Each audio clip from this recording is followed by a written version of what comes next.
Greenwood. I lived here half my life. Everyone knows everyone and their business. I have decided to set the story straight. It's still surreal. I still think maybe I'll wake up. We were out for my birthday. I remember I was just sitting at the bar, and he sat down beside me, and we just talked the rest of the night. You were there the night she met Davis. I was there that night. Did it seem like there was chemistry right off the bat? Immediately. Davis, he was so kind. And I mean, his heart was huge. We enjoyed each other so much. It was an amazing 6 months. Meredith, her and Davis, they would go on away weekends a lot. I liked him. His smile was so contagious, and he's just such a sweet guy. I would have never expected this to happen, ever. Greenwood County 911. What is the one-person car wreck? Okay, it was a car wreck and somebody is hurt? I pull up right beside Davis's car, and he wasn't in his car. And that's when I noticed his airbags were out. So then that's when I kind of started looking at the car more and noticed that his front tire was smashed in. And I remember looking, and I noticed there's a body. Meredith just started like screaming, like, who is it, who is it? And you look over. Mm-hmm. What do you think you are looking at? Davis. He was laying there, and his head was rested on the log like a pillow. And he was shirtless, and his face was covered in blood. Was there anything about the scene that struck you as odd? Davis being all the way on the other side of the road, the car being wrecked, like none of that. I couldn't piece anything together. Davis's car was way over there, and his body was way down here. And I was like, well, how'd he end up down here? That's quite a distance. Yeah. To here. It is quite a distance. Originally, it came out as a possible traffic accident, and then once officers arrived on scene, they realized it was more than that. A lot of people think it was an auto accident. Well, no, it wasn't. I do believe that this was an accident and not an intentional killing. It was a murder. I was in shock. I was like, it doesn't even make sense. The photographs of the crime scene, the text messages from Davis's phone, the ring videos, looking at everything and the totality of the case. It was very powerful. How could any of this possibly happen? There's so many things missing from the story. And once I kind of get that out there, then I can close the chapter.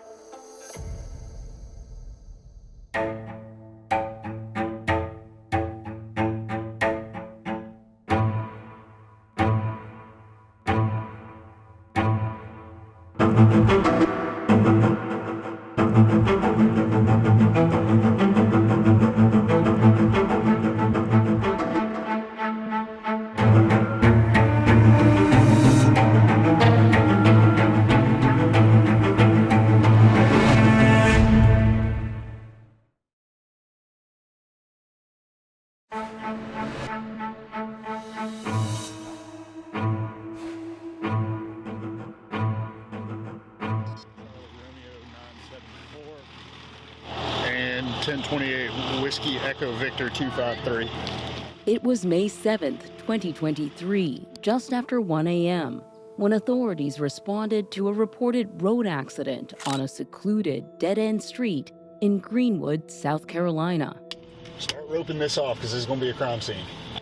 At the edge of the nearby woods, they would find 46-year-old Davis McClendon's body.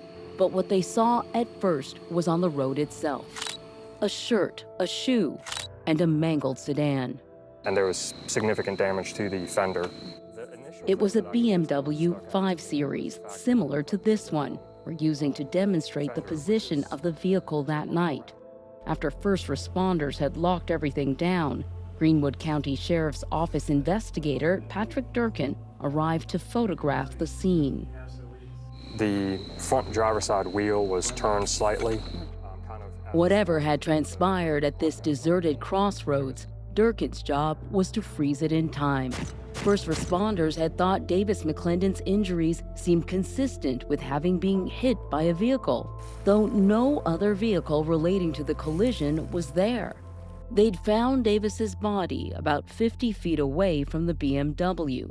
leading them to suspect he'd been outside his car when he was hit. There was no rain or anything that would potentially wash anything away, so the main thing I focused on was the vehicle. Durkin says he noticed some strange damage to the BMW.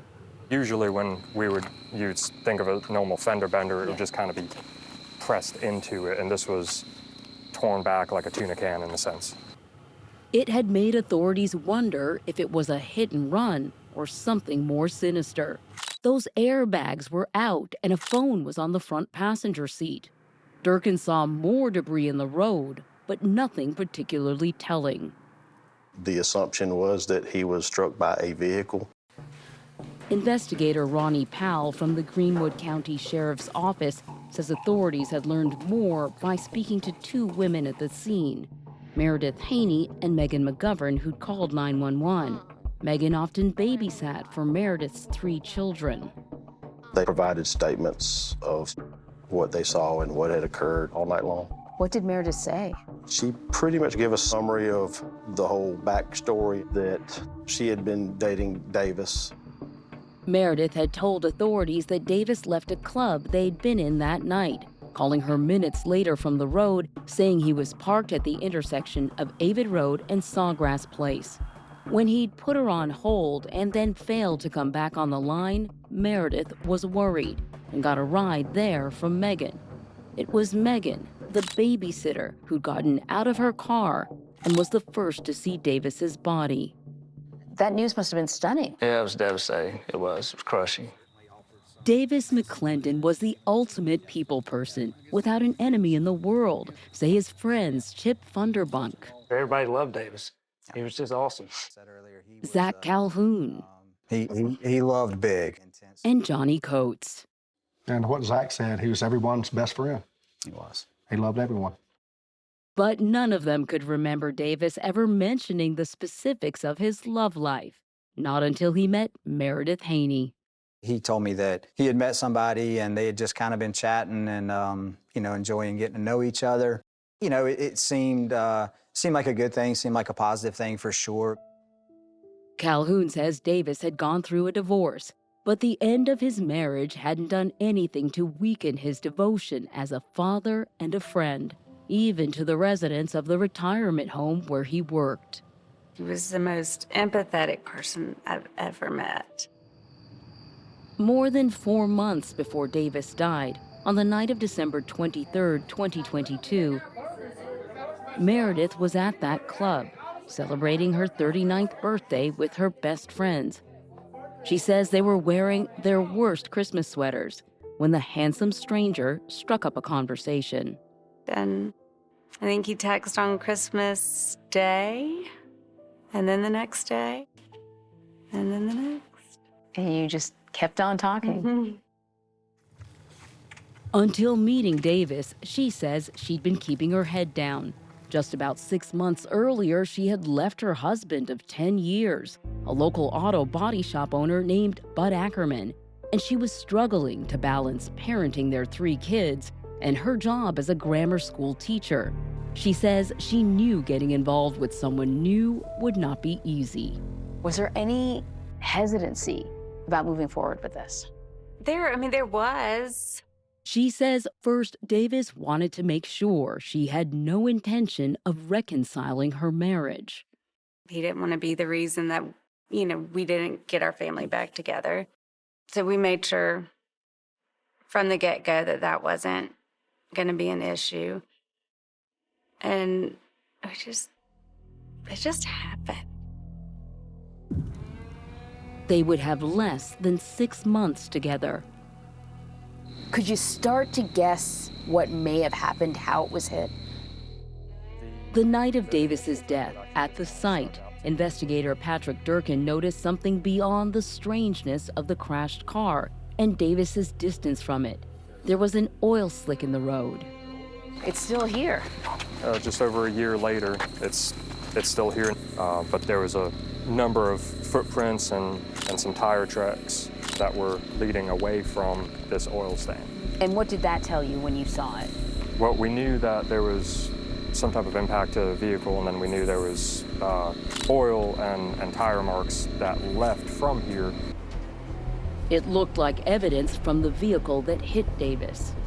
You guys are looking around and you realize the oil continues? You could see it was very obvious that there was tire marks that had gone back down the road and kind of turned around.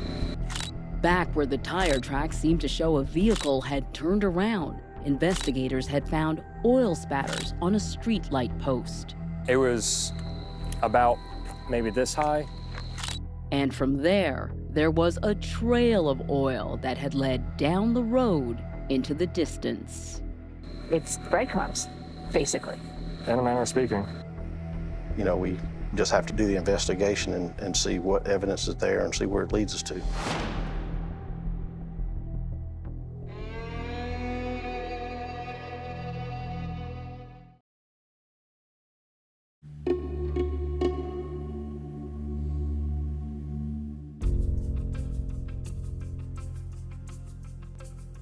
There was a trail that led from the incident location. Investigator Ronnie Powell says by the time authorities started following that oil trail from the crash site, they had a solid hunch where it might lead. Davis McClendon's girlfriend, Meredith Haney, had told them she'd suspected where he had been going when he left her at the bar that night, to meet her estranged husband, Bud Ackerman. And it turns out the oily evidence led right to Ackerman's parents' house. Garage is open. He'd been living there since separating from Meredith about a year earlier. Sheriff's office. Yes, sir. Authorities' body cameras were rolling. He kind of walked up and almost was expecting us. Bud Ackerman and his father were both standing near the garage. Are there some kids here? Yeah. Yep. Okay, whose kids are they? Mine. Yours and who? My wife. Okay. Bud had spent the day with his 3 kids at a local festival. He and his wife Meredith had a custody arrangement, and it was his night with the kids. But in the driveway, authorities noticed his white Ford F-250 pickup. That's wild. With oil leaking from the undercarriage, they also noticed a crack in the grille and other evidence that suggested the vehicle had hit someone. That's a palm mark. Investigators turned to Bud. Do you have your ID on you? I do not. Okay, just step over here for me. Authorities say Bud told them he would not answer questions without his lawyer present. But from speaking with Meredith, they learned she had a contentious relationship with her soon-to-be ex-husband, and came to suspect a jealous Bud Ackerman had mowed Davis McClendon down. Looking at the scene, they deduced Davis had been standing outside his BMW, as shown in this CBS News animation based on their investigation. They suspect Bud's pickup truck sideswiped the sedan and hit Davis, carrying him on the vehicle's grille and depositing his body across the road. Meredith says Bud had been upset since reaching out to her days earlier when he found out she was dating Davis. He texted me. What did he text you? He said something about, Meredith, how could you? What was your reaction to that text? I think it was hurt. Like I felt bad because I just don't like to hurt people's feelings. I don't like people to be hurt. So I felt bad. What had begun years earlier as a promising marriage that would bear 3 kids had fallen apart. He was a good father. He was a really good dad. Bud was from a prominent local family and he was a business owner, but Meredith says his work had become stressful. I started to notice like some depression and things like that that I've never seen before. She says he started drinking a lot, and the more he drank, she says, the more unpredictable he became. There was screaming, cussing. You felt threatened? Absolutely. Meredith says he never laid a hand on her, but destroyed her sense of self. The house was never clean enough. There were never enough groceries. It was so loud and vulgar. It was very degrading. Then, she says, she noticed her husband was starting to become paranoid. She remembers being in her closet one day and noticing a strange pillow. He'd cut a hole in it. According to Meredith, there was a hidden camera inside. And then I started finding more of them. What other places did you find cameras? Oh, there was one hidden in our dresser that faced the bed. Found one in a bush in the front yard. He put them in all the kids' rooms. She says that was the last straw. They separated in the spring of 2022. I could breathe. I could be me again. Meredith says the separation seemed to help Bud too, that he'd stopped drinking and kept going to church with her and the kids. But by then she decided it was too late. When I was done, I was done. And starting again with someone new seemed like a distant dream, Meredith says, until that night Davis McClendon sauntered up and sat down in her life. They tried to keep things low-key at first. Meredith says she never wanted to rub Bud's nose in it. So what did you all do? We would go out of town. But Meredith says they knew they couldn't sneak around forever, and it had started seeming like her new relationship with Davis was a forever kind of thing. We talked about sitting on the porch, rocking chairs at 80, and it was just a different kind of relationship. But after Bud found out, there were new complications. He accused you of cheating, Yeah, even though you were weeks away from your divorce. right. Meredith says Bud actually called Davis and asked him to back off until the divorce was official. What was Davis's reaction to that request? I think he agreed. But then we talked about it and decided that was just giving him another little piece of control. And on the night Davis died, she says Bud seemed out of control. Back at his parents' house, investigators now had a warrant and were finding more clues that Ackerman had been at the crash site. Oily footprints. Oily footprints. At about 6:30 a.m. on May 7th, 2023, Bud Ackerman was arrested. He would be charged with the murder of Davis McClendon. We think there's enough evidence at the scene to prove of what occurred. So by the end of the night, you already have someone in custody. Yes. What's left to do? But that's just the beginning. Because it turns out Bud Ackerman did have a story to tell. He says Davis was standing near the middle of a dark road, approximately shown in this CBS News animation. Bud says he didn't see Davis until it was too late, that hitting him had been an accident. And Bud's team says they can prove it.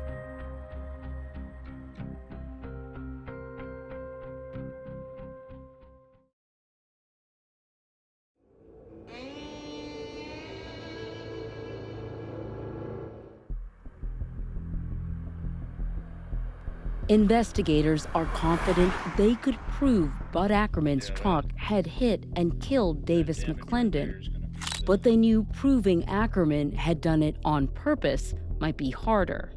Building a case starts from that night. And when investigators looked at that night, they learned Bud Ackerman had been tracking Davis and Meredith's whereabouts for hours. He was trying to find them that night, and he was not happy about this whole situation. Using security video, phone records, and even data from Bud's own truck, authorities built a timeline. They began with Meredith's phone, Lieutenant Matthew Womack of the Greenwood County Sheriff's Office. We were able to extract the information, such as the calls and the texts. A slew of calls and text messages Bud had made to Meredith leading up to the collision. At 8:54 p.m., Bud texts Meredith, "Why do you hate me? I just don't understand." She doesn't respond to him. She's out with Davis at a local restaurant. We went to dinner at Break on the Lake. You see Davis and Meredith, having dinner. And being interrupted by Bud's attempts to reach her. What was the FaceTime conversation like? Where are you? Who are you with? Why are you doing this to me? Did you tell him where you were? I feel like at some point in the conversation, either he could tell where I was because of what's around me, or I finally did tell him. It was one or the other. So at that point, he knows that you're out with Davis. Mm-hmm. While Meredith continued her date with Davis, security cameras catch Bud Ackerman at 10:40 p.m., arriving at a popular Greenwood club called Key West. You can see Bud, he's talking to people, interacting, consuming alcohol. The video shows Bud spent about an hour and a half at Key West, then called Meredith again. How did he sound on the phone? Intoxicated. What's an intoxicated Bud sound like? Vulgar. Soon after midnight, Ackerman had left Key West. About a half hour later, cameras show Bud's truck circling in front of Break on the Lake. But by then, Meredith and Davis were no longer at the restaurant. You can see his vehicle drive through the parking lot as if he's looking for him. Lieutenant Womack says before long, investigators would learn just how far Bud Ackerman had gone that night to find Meredith and Davis. Though Ackerman himself wasn't talking, critical information would emerge from another digital witness, his truck. It's a box about this big that goes into the backside of the dash.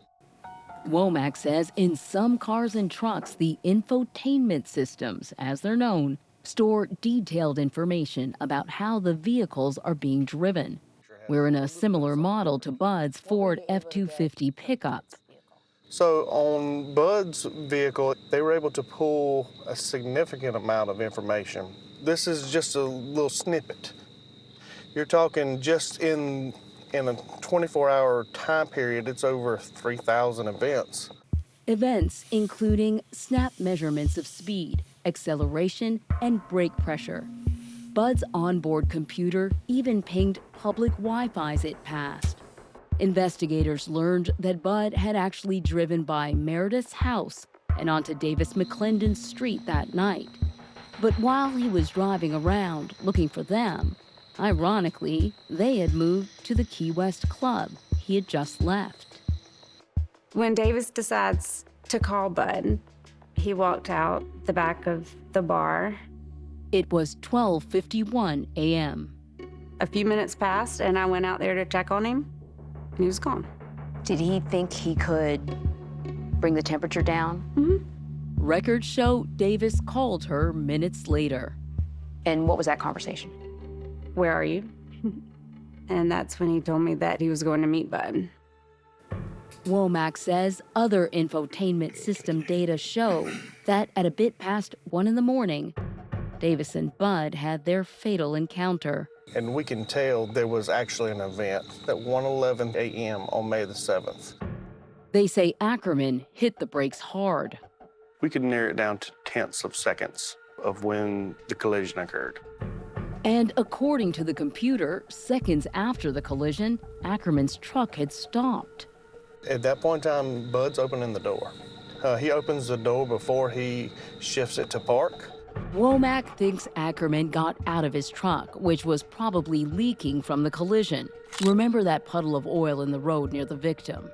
Then he closes the door, then he gets back in, and then it's shifted to drive at that point in time. Then, say authorities, Ackerman turns his truck around near the lamppost, roughly as you see in this CBS News demonstration based on their investigation. He then drives away, leaking an oil trail all the way to his parents' driveway. Right here, his phone becomes unavailable. The ignition turned off and it disconnected from his device. What does that tell you? That's when he got home and got out. It started to paint a very clear picture. But Ackerman's attorney, Jack Swerling, paints a different picture. I don't think he intended to run Davis McClendon over. There's no indication that he's an aggressive or violent individual. Sheriff's office. Nor, says Swirling, is there much to indicate his client was drunk that night. Can I get you to step with me over here for me, please? All right. None of the cops who arrested him reported he seemed tipsy. The only one that said he was intoxicated was Meredith. Was he stalking them that night? I think he was trying to find out, confirm that they were together. He wanted to talk to her. According to Swirling, Meredith and Davis had betrayed McClendon's promise to Bud to stand down until the Ackermans' marriage was officially over. She couldn't wait another month, and she's out with this guy, and she's cheating on her husband. They are still legally married. South Carolina law calls that adultery.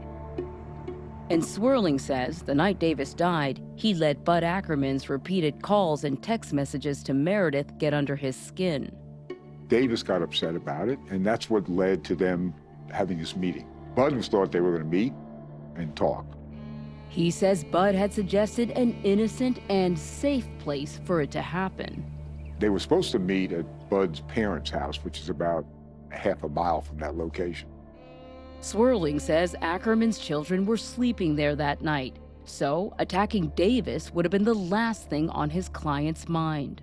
You wouldn't meet at your parents' house if you were angry and threatening and ready to kill somebody. He says it was Davis who selected the deserted intersection as a new location. And remember how Davis was found without his shirt on that night? Well, Swirling says he believes Davis took it off to prepare for a confrontation. He was ready to fight. Swirling insists Bud Ackerman meant no harm that night, and Bud is about to tell that story to a jury. Your name? William Gray Ackerman, Jr. I also go by Bud.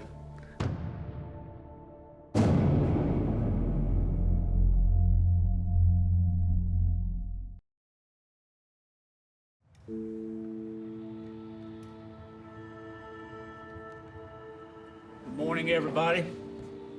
We are on the record in the state versus William Bud Ackerman. Prosecutors are determined to prove it was no accident that Bud Ackerman hit Davis McClendon the night he died. So in September of 2024, Assistant Attorneys General John Conrad and John Metters. He intentionally drove his car into the body of Davis McClendon. Start the case off with a bang. Bam! And that's what this case is about. They'll argue Ackerman couldn't stand the fact that his estranged wife was seeing someone, and Bud was searching for Meredith and Davis all over town. Bud Ackerman was not going to let Davis McClendon be with Meredith. That's your house right there. Yes, sir. Metters and Conrad lead with their strongest evidence. There are actually time-stamped videos from the neighbors' doorbell cameras at the moment of the crash that killed Davis. It shows what they say is Bud's Ford F-250 driving through the frame. Seconds later on the video, what sounds like a crash. And seconds after that, a series of muffled sounds. What did you hear? I heard somebody yelling. Prosecutors argue it's Bud Ackerman's voice, yelling at Davis McClendon after running him down. What it sounded like to me was, what do you want to talk about now? Bud's yelling unheavenly expletives. He said to Davis as he was lying on the ground, I think he was glad he was dead.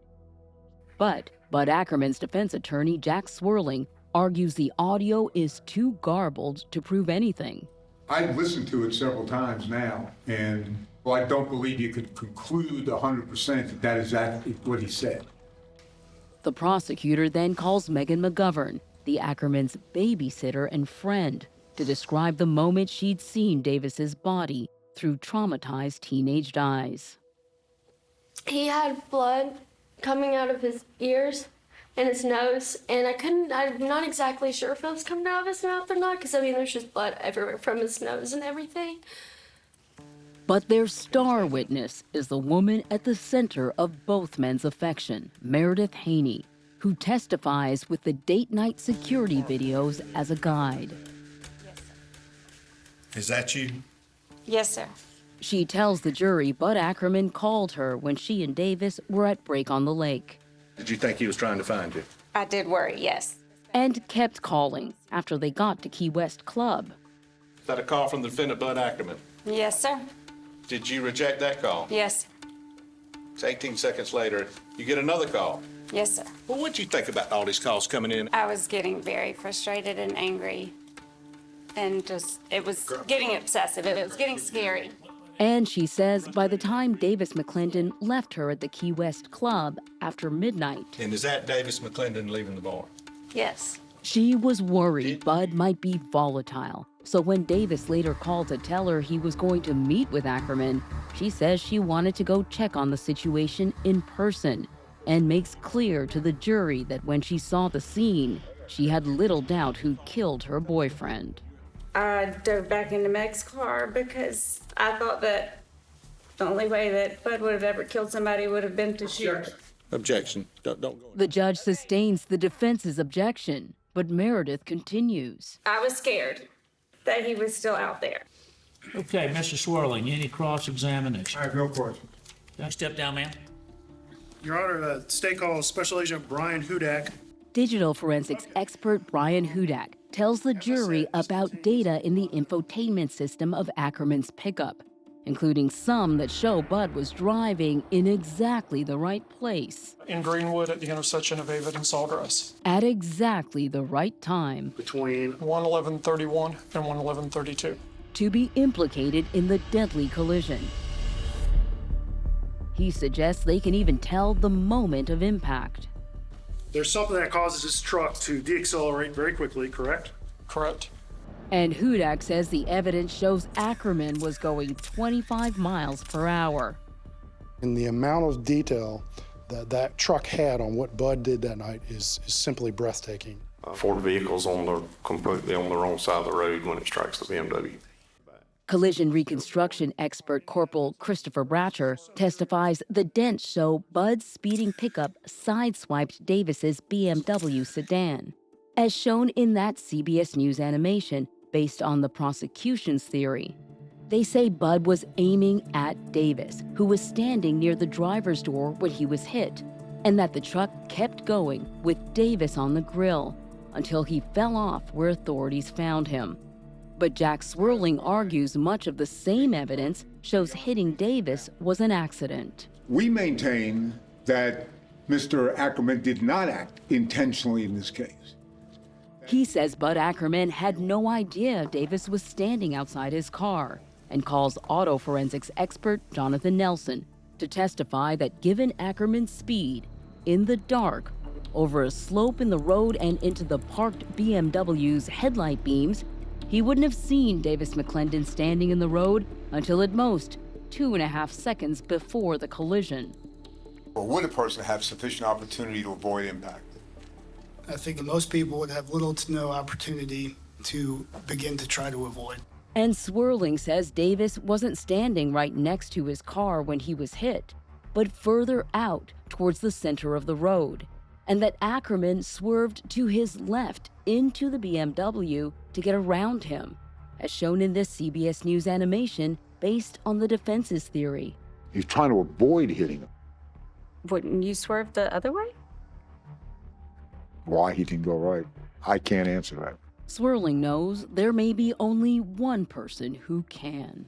Call Bud Ackerman. All right, come around to stand, please, sir. Ackerman's attorney begins by trying to show the jury his client was Meredith's long-suffering but devoted husband. Did you love her? I did very much. He admits he was angry at Meredith, but says he only wanted to talk to her and agreed to meet Davis to talk to him too. Did you have any intention to hurt him? I did not. Ackerman says he hadn't realized how fast he was going and that he was only trying to pull up next to Davis to talk and didn't see McClendon standing in the road until the last moment. What action did you take, if any, to avoid hitting the person? I jerked my truck as hard as I could to the left to try to hit his car to stop the motion of my truck from going forward. But on cross-examination, he admits something that undercuts his claims of innocence that night. He had never called 911. I panicked. You panicked? Instead, he left the scene and drove to his parents' house and told them what had happened. But they never called authorities either. I've seen so many people react in abnormal ways in all the cases I've handled that I've come to expect those kind of things. In closings, prosecutor Metters argues Ackerman is a murderer with a truck as his weapon. This might as well be a drive-by shooting with a gun. And he says the Ford pickup's infotainment system proves it. This is Bud's brain. This is malice. This is intent. The state has not proven that Mr. Ackerman acted with malice or with the intent. It's the highest possible bar, and the defense insists the state has not proven its case. That Mr. Ackerman is entitled to a verdict of not guilty. This is judgment day. It's verdict day. You never know what a jury's going to do. You got 12 people making the decision. Have you reached a verdict in this case?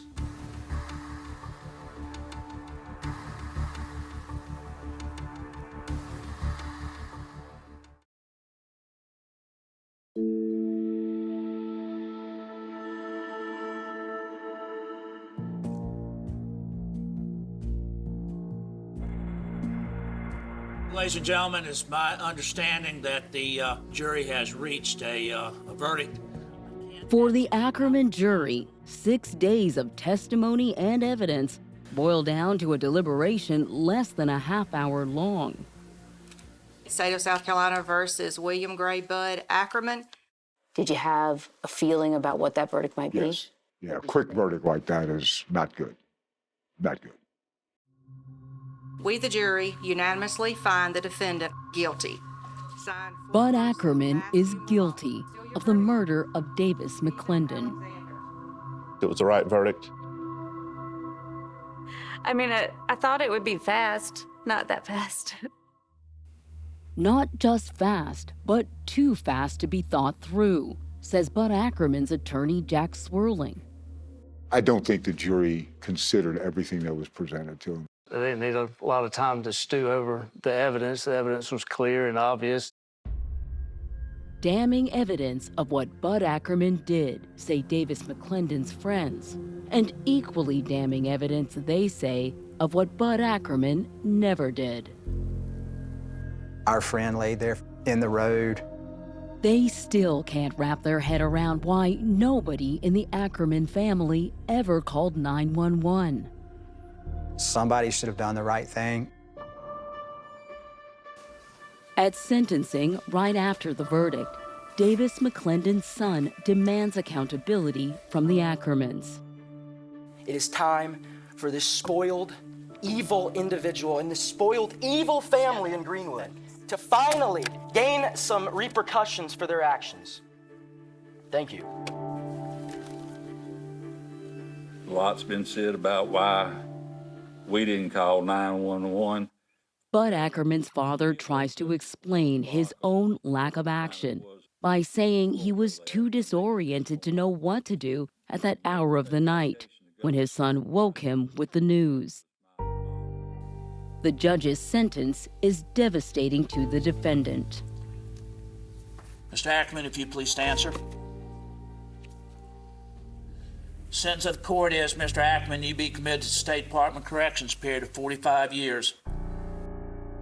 It looks like the end of the road for Bud Ackerman. I know that where he is where he's supposed to be. But it may allow for a new beginning for Meredith Haney. I was worried that if he only got 5 or 10 years, that I'd never get to start a new life because I'd be scared for when he got out.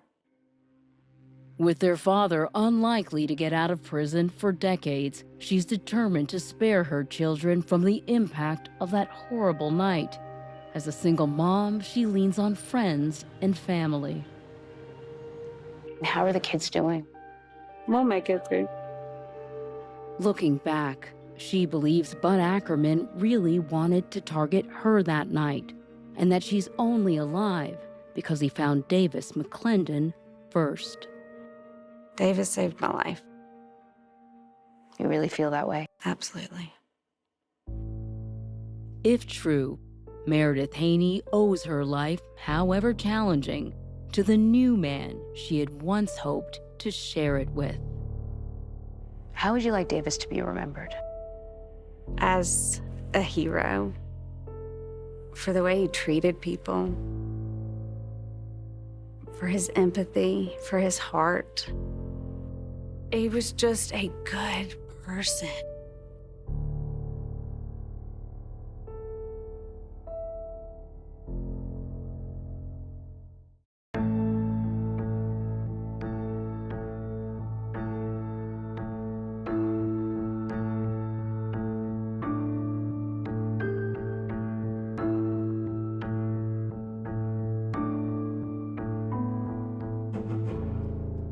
CBS next Saturday. A soldier suspected of killing his young wife. He's been trained on how to kill. Goes on the run. He just disappeared off the face of the map. With his 17-year-old girlfriend. If he was willing to kill his own wife, there's no telling what kind of danger Hannah Thompson would have been in. 48 Hours is all new. CBS next Saturday, 10/9 Central, and streaming on Paramount+.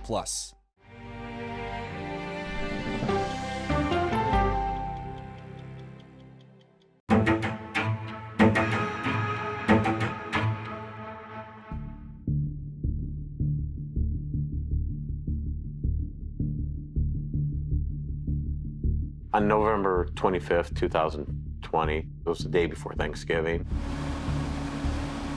I received a phone call shortly after 4 o'clock from the Mount Morris police chief. And he asked me kind of frantically, is anybody at my house? And I said, my daughter Melissa is. And so there's a fire. And it's bad. My sister Melissa, she was 9 months pregnant, about to have a baby in 2 days. What do you remember from November 25th, 2020? It was my 17th birthday. My birthday is November 25th. Me and my mom were at a store.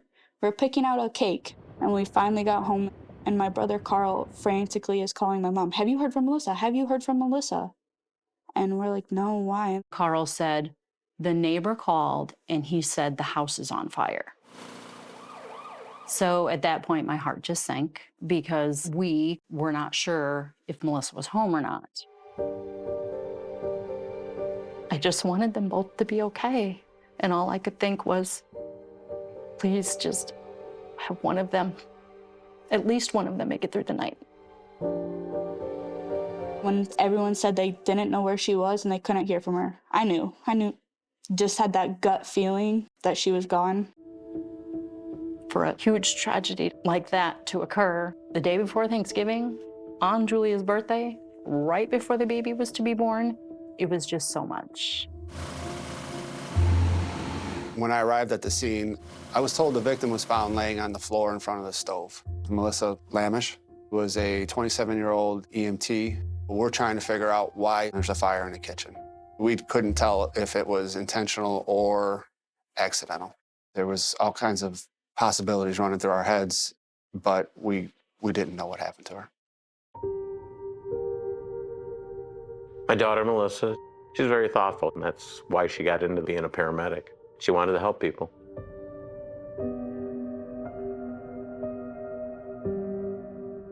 When Melissa first told me she was pregnant, she told me a couple things about the dad. Matt Plody, they on and off hung out for years and had a similar clique of friends. Matt Plody was a firefighter paramedic. He was a good firefighter. Matt was somebody that was dependable on the fire scene. He was just one of the guys. He was keeping a secret the fact that he fathered a baby in the hopes that the child wouldn't be born. For Matt, he never had a child before. He didn't want to make it known to other people because he just wanted to keep that part of his life private. Matthew Plody was a person of interest on day one, simply because he was at the scene Matthew Plody later told investigators that he was at the house to see Melissa to talk about the baby. He admitted he was there.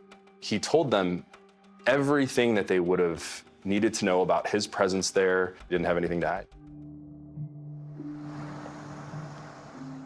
They discussed their finances, and then Matt left as she was making some lunch. She talked about cooking some food or something, but we didn't stay around. I believe from the very beginning he was trying to set up a story that there was an accidental house fire, that she had been cooking something, which would explain why her body was found in the kitchen. When you got the call about Matthew Plody possibly being involved in a murder, what did you think? Denial that it wasn't one of our people. It doesn't chime with what a firefighter is. We put fires out, we don't start fires. We help people, we don't hurt people. It is unthinkable.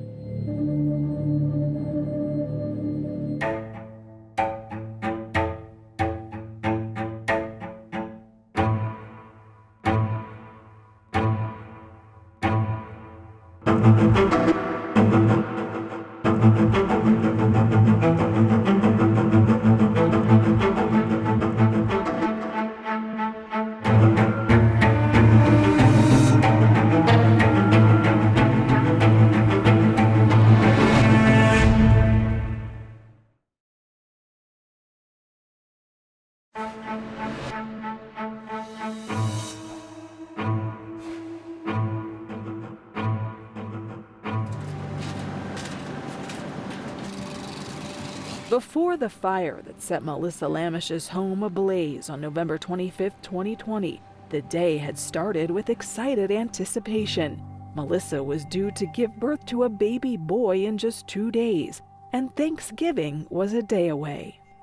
She was going to have a nice private Thanksgiving with Dad. So I gave her a call the morning of the 25th, and we talked for about 2.5 hours. Cassie Ball and her sister Melissa had lots to chat about. We talked a lot about the future. We talked about what was going to come with the baby. The conversation ended because she looked outside the window. She said, "You got to be kidding me." She's like, "He's freaking here again. I told him he's got to stop doing this." At the door was 33-year-old Matthew Plody, the expectant father of Melissa's baby. She said, "I'll tell you what he wanted. I'll give you a call right back. Bye." Hung up. Did she ever call back? No, my sister never called back. Melissa Lamish and Matthew Plody met and became friends 7 years earlier while each was in college. They maintained a casual relationship. The friendship, says the Lamish family, cooled off once Melissa let Matthew know about the pregnancy. Melissa told her family he did not share her interest in becoming a parent. He wanted her to get an abortion. She didn't want that. He blamed her, ghosted her. It did come to upset Melissa because they were friends for so long. She thought he'd at least want to Yes. be involved a little bit. Yes. Melissa thought that he would want something to do with the baby. To that point, she thought he was a pretty nice guy. Then she saw a different side of him, and that really upset her. Deanna and Gus were fully prepared to help their daughter with whatever she needed for the baby. I had said, if he doesn't want to be a part of the baby's life, don't push. The baby is your child. I told her whatever you needed, I'll help you financially. She knew she had plenty of family support. Everything would have been fine. The Lamish family was a large one. Melissa had 4 siblings. She was already an aunt and was known for following her own path. Melissa was unapologetically herself, and that is what she was. She's the perfect mix of sugar and spice. Not too spicy, not too sugary, it's just perfect. Melissa was strong. She was fierce. She was a go-getter. Melissa liked to reinvent herself through hairstyles and careers. Most recently, the 27-year-old had been working as an EMT. Melissa kind of fell into the line of work. She had an experience in college that took her to an emergency room, and she really appreciated how she was treated, and she wanted to do the same for other people. You're proud? Yes, it was her job, and she took it seriously. As her due date neared, Melissa had to stop working. To make things easier, she moved into her childhood home with her dad. Her parents had divorced several years earlier. Melissa grew increasingly excited about becoming a mom, even though she and Matthew had little contact. Melissa would continue to send him like sonograms or when things would happen, because sometimes he would respond a little bit, but she didn't know really where he stood exactly. But Melissa wanted her baby to have the option of having the mother and the father. So she kept the communication with him. He often shut down. Matthew wasn't just shutting out Melissa. He kept the fact he was going to be a father a secret, including from his co-workers and Chief Rob Schultz at the Carroll Stream Fire District, several counties away from Melissa's home. We're here 24 hours a day, and it's just a normal course of being a firefighter, and that you talk about your family, your personal life, and what's going on, good, bad, or indifferent. Well, I knew Matt as a single guy that didn't have any kids. Even Matthew's own parents did not know about the pregnancy until Melissa told them. Melissa wanted them to have the opportunity to be part of their grandchild's life. How did Melissa say his parents responded to the news of a grandson? Melissa said that his parents were very nice, that they said, let me know what you need. I'll help you any way we can. How did Matthew find out that Melissa had told his parents they were having a baby? I believe that the parents then approached him, but it was not long after that that she had said, he's mad I told them. Because he had kept it a secret? Yeah. Melissa celebrated the upcoming birth with family and friends at a baby shower. She had let everyone know she was having a boy. It was a happy time until nearly 2 months later on that fateful Thanksgiving Eve. It was just all so surreal. While Melissa's family tried to process their loss, investigators were hoping to provide them with answers about what had happened. The fire debris is everywhere. Brian Ketter, then the lead detective at the Ogle County Sheriff's Office, headed to the kitchen where Melissa had been found. Everything's covered in smoke. Ceilings, walls have fallen down, and everything's a mess. Ketter and other investigators also headed outside to an ambulance to view Melissa. We've noticed that she didn't have a whole lot of fire damage to her. What does that say? That the fire didn't kill her.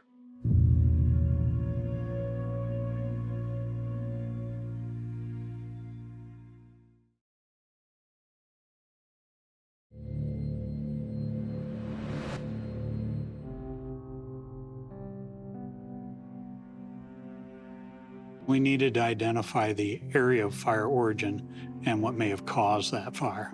Michael Poole, then a special agent with the Illinois State Fire Marshal's Office, was trying to establish whether the fire at Melissa Lamish's home was accidental or intentionally set. What are you looking for? Where the greatest damage is at, where the fire patterns are at. We're looking at everything in this picture that may have something to do with the origin of the fire. Where do you think the fire started? I believe the fire's over here. Actually, it's in these cabinets, where these cabinets used to be above the stove area. But when Poole examined the stove, thinking that perhaps cooking flames caused the cabinets to catch fire, he saw that neither the oven nor the burners had been turned on. All the controls are in the off position, and there is no fire damage in the interior of this oven to show that this was some type of cooking fire. Poole also did not find any electrical issues. So we're starting to run out of accidental causes. And we could identify at least 3 very simple and easy ways to exit this residence. Much of the house besides the kitchen remained accessible, so Poole thought Melissa could have found a way out. It was what I would call a survivable fire. This young lady was a paramedic. She's used to dealing with emergencies. For her to totally lose her perspective and stand there and try and fight that fire, when you start putting all these things together, that you start coming up with, okay, this makes no sense. While Poole was inspecting the house, investigators talked with the Lamish family. Ketter learned about the phone call that day between Melissa and Cassie that Melissa ended when Matthew Plody arrived at the house. We learned from the family that he was a fireman. Melissa's brother Carl told investigators he had already spoken on the phone to Plody, telling him he knew he had been at the house that day. Carl also told Plody about the fire and that someone had died, but not that it was Melissa. Investigators did that when they asked Plody to come in for an interview that evening. Melissa is deceased.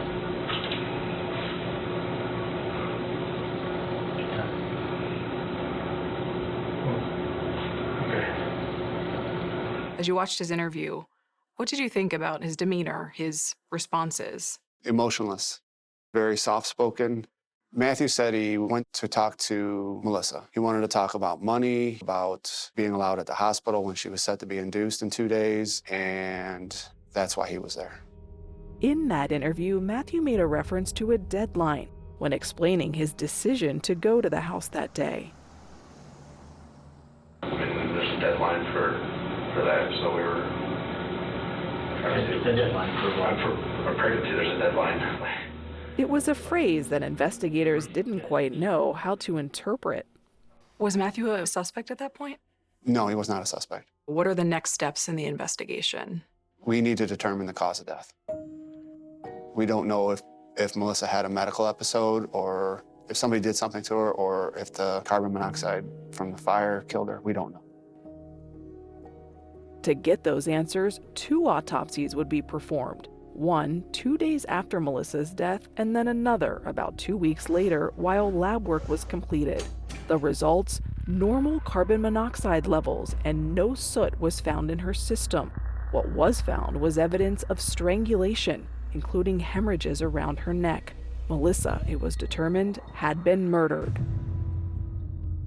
We have to plan a funeral, and while we were still waiting for things, it was nearly 3 weeks.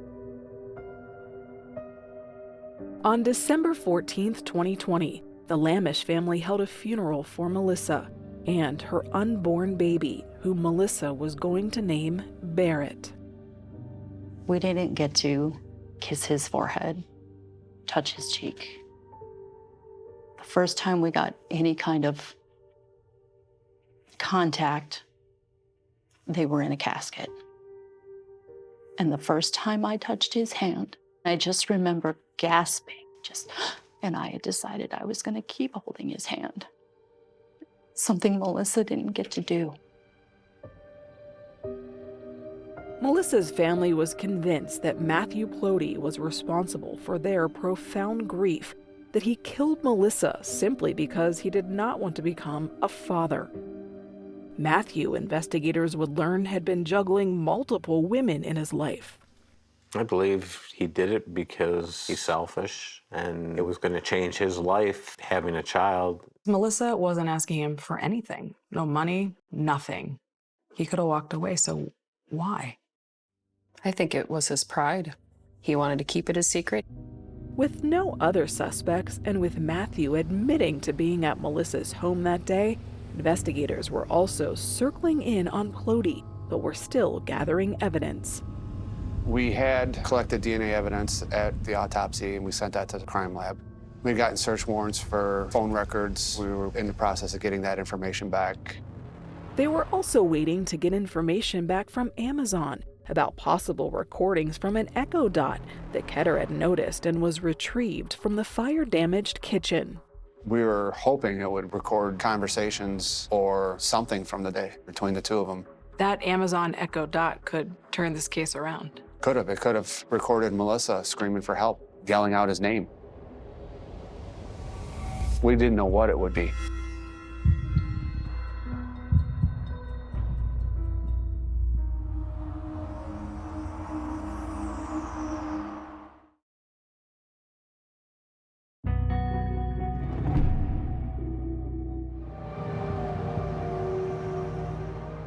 I was contacted by our police chief to give him a call. saw immediately that he had something very important, sensitive to talk about.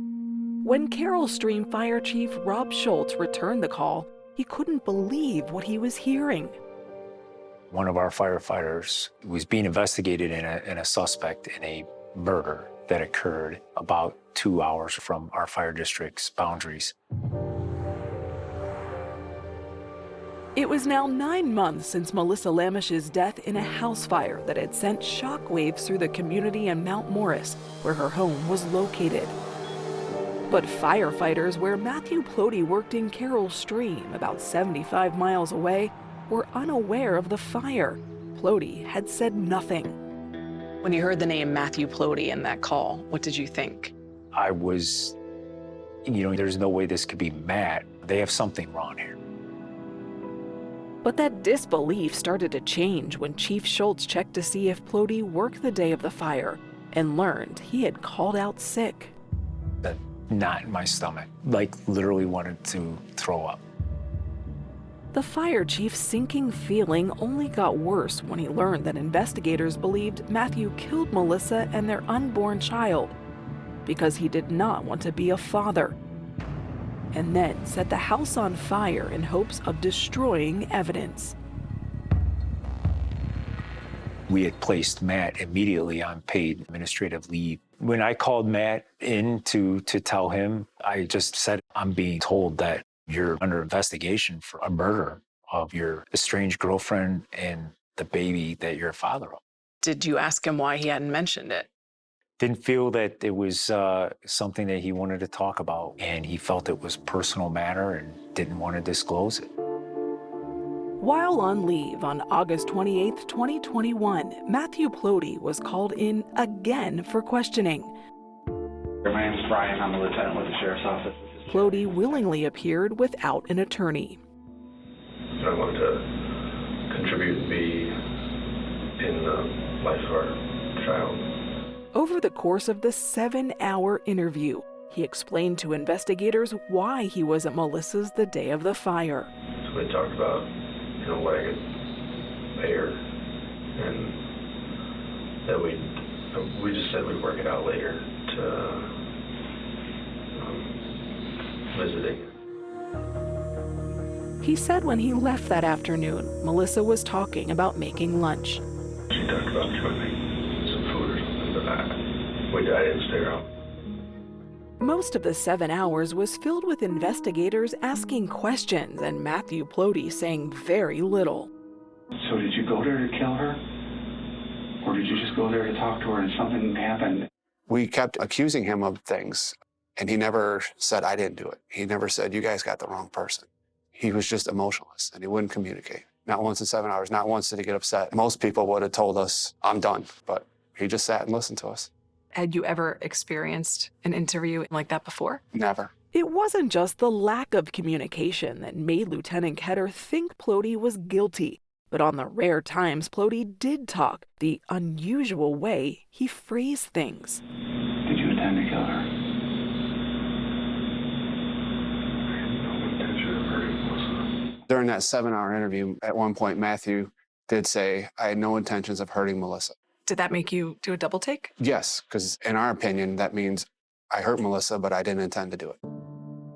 But it was not an admission of guilt. So Ketter wanted to see if Plody would say anything more and made an unusual request of Fire Chief Schultz.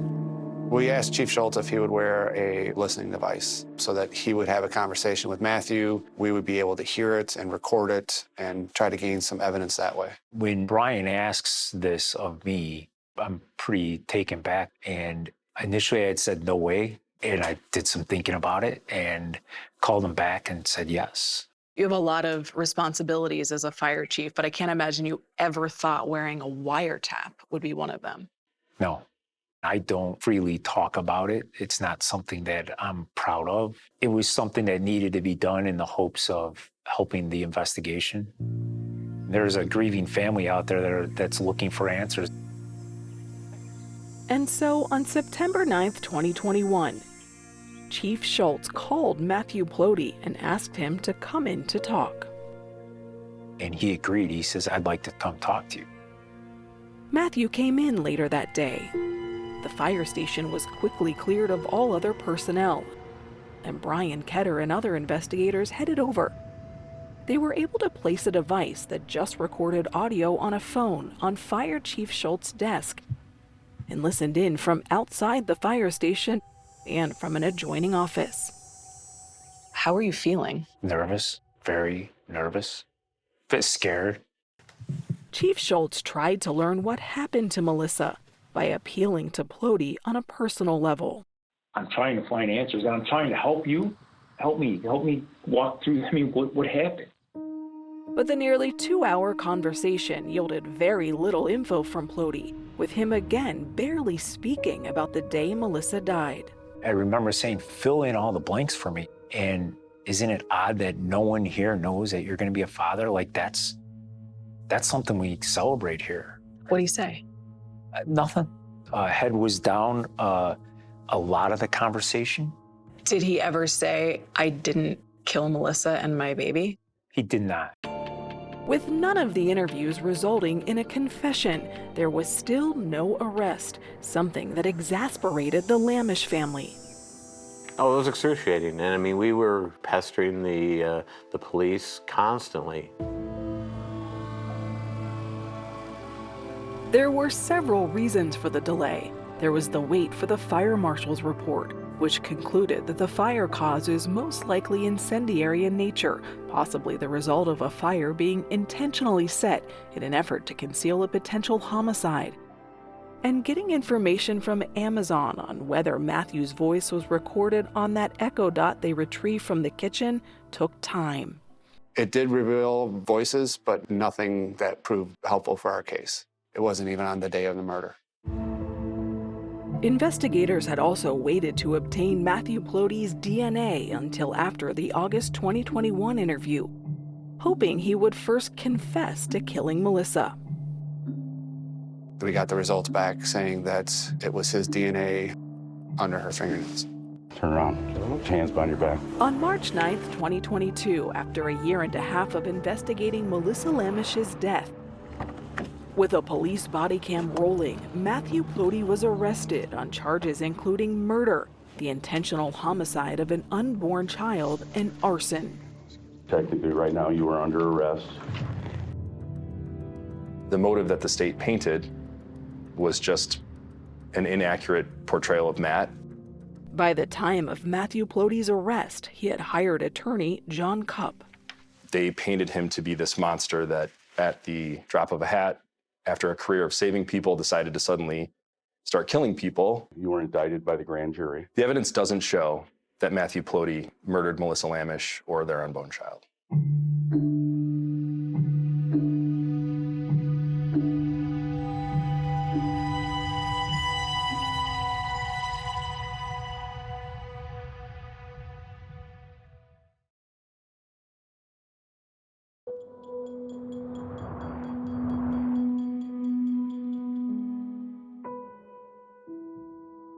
Melissa Lamish was loved. This is not someone who had enemies lined up around the block who wanted to see her deceased. Rather, there was one person and one person only, and that was Matthew Plody. Yesterday. Assistant State's Attorneys Allison Huntley and Heather Cruz were part of the team prosecuting Matthew Plody. All signs pointed toward Matthew Plody from the very beginning. What we wanted to portray to the jury is that he was a guy saving lives for his entire career. Defense attorneys John Cupp and Liam Dixon say their client was misunderstood and as a firefighter was a responsible person, not a murderer. Matt's plan was to financially support her. He had offered her money before. His plan was to be there. Matthew Plody pleaded not guilty to all charges. On March 18, 2024, more than 3 years since Melissa's murder, his trial began in Ogle County, Illinois. The prosecution argued that Plody murdered Melissa and their unborn child because he didn't want to be a father. He was keeping a secret the fact that he fathered a baby in the hopes that the child wouldn't be born. The defense told the jury there's no evidence Plody harmed Melissa, and that he had gone to see her that day just to talk. They discussed their finances. They discussed what would happen with the birth of the child. And then Matt left as she was making some lunch. I believe from the very beginning he was trying to set up a story that there was an accidental house fire, that she had been cooking something. I believe that was how he laid out the scene, which would explain why her body was found in the kitchen. Prosecutors called fire investigator Michael Poole to testify about his findings. He told the court that he found no evidence of an electrical or cooking fire. And you start ruling these various different things out. How certain are you that this fire was intentionally set? I'm certain that it was intentionally set. No doubt. No doubt. During cross-examination, the defense suggested that Michael Poole was unsure of his findings, citing language in his report such as most likely and it is believed. You use the phrase, it is believed, because that's an uncertain opinion, correct? It's the way I described it. But that's an uncertain opinion, correct? Not to me. Poole says he was just using standard terms used during fire investigations. I review information. The state also called forensic pathologist Dr. Amanda Humans, who had performed one of the autopsies. There was no soot in her airways. And her measure of carbon monoxide in the blood was within normal limits. So she was deceased prior to the fire. Dr. Humans testified that Melissa's body showed evidence of a violent struggle. The jury heard about the hemorrhages around Melissa's neck, a specific type of broken blood vessels called petechial hemorrhages, which according to Dr. Humans is a telltale sign of strangulation. This is the most petechial hemorrhages I've ever seen in a strangulation case. To sit through trial was beyond devastating. Deanna Lamish came to court every day. I had been prepped by the victim's advocate. Things were going to be gruesome. I was going to see a lot. Deanna says she always kept Melissa and her baby Barrett in her thoughts. She was so strong-willed and had such pride. That baby was going to be a strong guy. Matthew Ploty's parents also attended the trial. They've been by his side throughout this? Yes, every court date. One of the most important witnesses to testify was Melissa's sister Cassie, talking about the day Melissa died and that call, which Cassie says was interrupted by Matthew Ploty. What was the last thing your sister said to you during that phone call? Sorry. She said she'd make the conversation quick and she'd call me right back.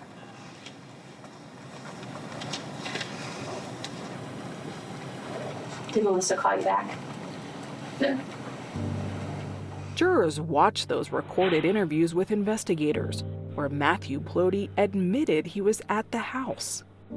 How long were you at the house? It wasn't more than an hour, I don't think. Prosecutors wanted jurors to hear that phrase Ploty used, And there's a deadline for that. So referring to the birth of his son as a deadline. He said, there's a deadline to these kinds of things. That was his deadline to murder Melissa. If you think about it logically, Thursday is Thanksgiving and Friday is her due date, his deadline. The only time to do this was Wednesday. So he took off work and completed his goal. The prosecutors found even more telling what Ploty didn't say, especially during that 7-hour interview, 4 hours of which were played for the jury. What is chilling is the fact that he never denied murdering Melissa, and he never denied killing her baby boy. Not one time. It's chilling from a personal perspective, but that's also excellent evidence that the defendant couldn't bring himself to lie about that fact. Over the course of multiple interviews for several hours, he was calm and reserved. His silence, defense says, actually points to his innocence, not his guilt. He had a right to remain silent, but the police are allowed to continue to poke and prod and try to get him confused, and he just didn't buy into any of that. They say their client, when he did speak, was open with investigators. He told them everything about his presence there. He didn't hide any of that. He just never admitted what they wanted him to admit, which was that he killed Melissa and his child, which he didn't do. Do you think the fact that the fire didn't burn down the whole house, does that play in Matthew's favor or not? I believe it does. If he's a firefighter and he's trying to destroy evidence, you would think he would have the ability to set a fire to complete that goal. But during 3 days of testimony, the state laid out the case that it could have only been Matthew Plody who set that fire to conceal evidence of the murder of Melissa and their unborn baby, something the defense was about to contest. The state's fire expert deemed that this was arson. He did, and we had an expert who directly contradicted that. What do you think of Matthew Plody's interview with investigators? Join the conversation on Facebook and X.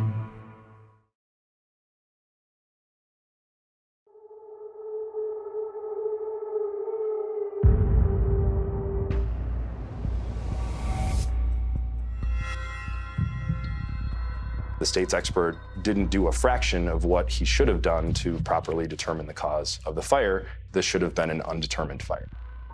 To try to poke holes in the prosecution's case, the defense called only one witness, retired firefighter and independent inspector John Knapp. He was not at the scene of the fire, but did study reports and photos. I felt like there was probably more information that could have been gathered that wasn't there. He disputed the prosecution's claim that Plody set the fire. He testified that the evidence collected doesn't prove that the fire was intentionally set by anyone. I couldn't make that determination to whether or not what the cause of the fire should be other than determined. When you're not there at the scene, you don't see what we've seen. Not always does every little tidbit end up in a report. Michael Poole says the defense's expert is wrong and that his investigation was thorough. We're looking for anything and everything that could have contributed to the origins of this fire. If they weren't there, you needed to be there when we were doing the examination. Matthew Plody waived his right to testify. During closing arguments, the defense accused investigators of having tunnel vision. The complete lack of investigation of any other individual is shocking. I've never seen such a poorly investigated case. They didn't follow up on any other leads that may have happened, any other boyfriends, anybody else. If there had been another lead, investigators certainly would have followed it. There simply wasn't. Prosecutors told the jury that the evidence was clear. Melissa Lamish was strangled to death by the only person who had a motive to kill her, Matthew Plody, who was juggling multiple women and didn't want to change his lifestyle. He clearly did not want to be involved in this baby's life. This is someone who actively hid the fact that a woman in the community was carrying his child. He clearly had made some choices about having multiple relationships, but did not make him a killer. The trial lasted a week, and after 2 hours of deliberation, the jury returned with a verdict. We, the jury, find the defendant, Matthew Plody, guilty of first-degree murder. Guilty of all charges. I could hear people sobbing and gasping, but I couldn't even lift my head. What did you feel? Shock. Shock. The verdict was a relief for Chief Robert Schultz. He says the case had long weighed on him and everyone at the firehouse who had worked with Plody. There was a huge closure here when Matt was found guilty. You still have the family out there that lost a daughter or lost a grandson. You're never going to change that. 3 months later, on June 27, 2024, Melissa's family and friends gathered at the courthouse for sentencing. Matthew Plody listened with little reaction as victim impact statements were read. We lost Melissa in the prime of her life. Melissa and Barrett should still be alive and enjoying life with their loving family. I shouldn't have spent Thanksgiving that year feeling like there was nothing to be thankful for. This shouldn't be real, but it is real. It is all real because one man decided to make this decision that Barrett and Melissa weren't needed or wanted. None of this had to happen. All he had to do was walk away. Matthew Plody also addressed the court with this brief statement. say anything other than I share the pain and sadness of the loss of Melissa and Barrett. Do you believe him? Oh, no, definitely not. For him to say, I too have pain and loss from Melissa and Barrett, like, that, what a joke. The judge imposed the maximum sentence. Mr. Plody, you are sentenced to natural life imprisonment. Life behind bars. Matthew Plody will likely die in prison. Does that give you any sort of peace? No. I know it's the justice system, and we received our justice, but nothing about this is just. It's not fair. Nothing about this is fair. No punishment in the world brings them back. I miss her personality. I think it's her sass. Melissa's sister, Julia Lynn, tries to hold on to fond memories. Melissa was, I believe still is, the best person that I've ever met. What do you miss most about your daughter? And there's a grandson you never got to meet. Where do you start? I mean, he was going to come into my home. I was looking forward to raising him. Through all of their grief, the Lamish family honors Melissa in many ways. We took toys to a local homeless shelter. To honor Barrett? To honor Barrett. We donated money to the no-kill shelter that Melissa got her cat from. They also sponsored a tree at a local arboretum that Melissa loved. Every year at the holidays, this tree will always be lit as part of their display. Shining brightly like Melissa always did. Also strong. She was fierce. She was powerful. Nothing was going to stop her, and she was always going to prove herself, and she'd do whatever it takes to do it.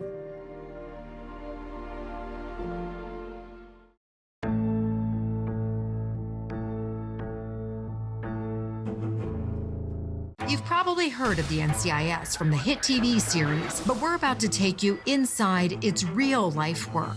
Listen to 48 Hours NCIS early and ad-free on the 48 Hours Plus subscription on Apple Podcasts.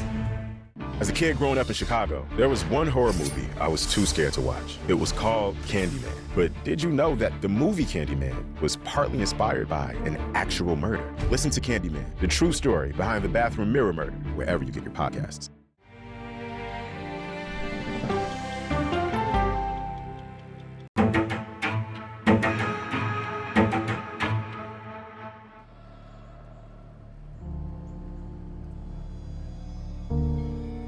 On 13th of June, 1993, I was on call as a team leader for our crime scene team. We had pagers then, no cell phones, and I got a page. It was a sergeant requesting our assistance on the 21st floor of this high-rise apartment building. When you entered into the apartment, you didn't really see anything. You wouldn't have known that a crime had occurred. When you went a little further and you ended up going into the bedroom, it was catastrophic. When I proceeded to where the body was, on the side of the bed, I looked down, and I could see the imprint in blood that looked like a left foot and a right foot. It's an actual bare foot. I mean, wow. I turned the TV on. I saw the apartment. They said they just found a young woman in her early 30s. Oh my, I just got chills all over. Don't tell me that was Jean. I called the coroner's place, and he said, "Are you all alone? You better get somebody over there with you because it was your daughter." I couldn't believe it. Jeannie Childs had defensive wounds on her hands when they found her. She had been stabbed at least 65 times, including after she had died. Investigators took DNA evidence at the time. They could not find who it belonged to. And they hit a dead end at some point and moved on. And it wasn't until 2015 that a cold case unit reopened the case. a DNA profile. It was uploaded into myheritage.com, and they found what could be a match. Jerry Westrom is a husband, a father of 3, a businessman. He attended church. He was a hockey dad. Police expect Westrom to be charged with murder by noon tomorrow. Jerry doesn't have a demeanor of being a violent person. Have you ever seen him lose his temper? No. I believe it's at my toes, he's not capable. Okay. He didn't do it. There was DNA from other individuals that did not belong to Jerry Westrom, but clearly belonged to a male source. We know that there were experts that viewed multiple footprints, and they're in her blood. The person who put the footprint down had to step in wet blood, and it had to be after she was stabbed or bleeding. How important did those footprints in blood become in this case? Without the footprints, we would not be sitting here. I think that the footprints defined the path of this case.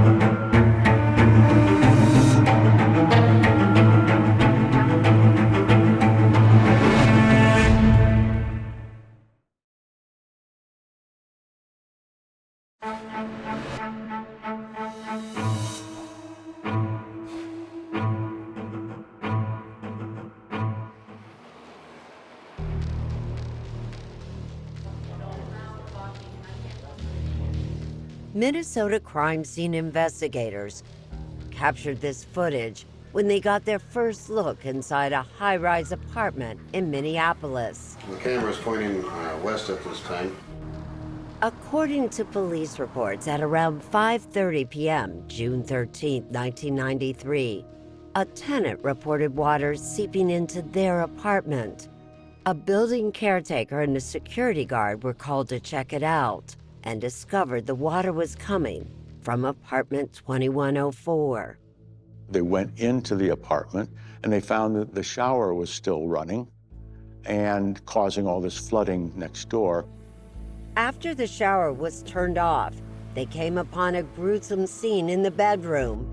35-year-old Jeannie Child's body was partially under the bed. That's when police were called to investigate. This was a violent, bloody crime scene. This is one of the bloodiest that I'd been to. Retired forensic scientist Bart Epstein says carefully documenting that scene was crucial. Blood stains and blood spatter tell a story. Yes, they sure can. In this case, we could establish that Jeannie Childs was hit in front of the bathroom door. Epstein says Jeannie then moved into the bathroom. She was stabbed and slashed dozens of times. She was down on the floor smearing blood along that area. While the shower had been turned off earlier, investigators noticed water was still running from the sink faucet. There was a lot of activity going on there. Why was the sink faucet still dripping? Was he trying to clean up? Jeannie apparently made it back to her bedroom, where her body was found. The blood wasn't confined to just the area where she was. The blood was on the walls, the blood was on the comforter, the blood was on the floor. Julie Rendelman is a defense attorney and legal consultant for 48 Hours.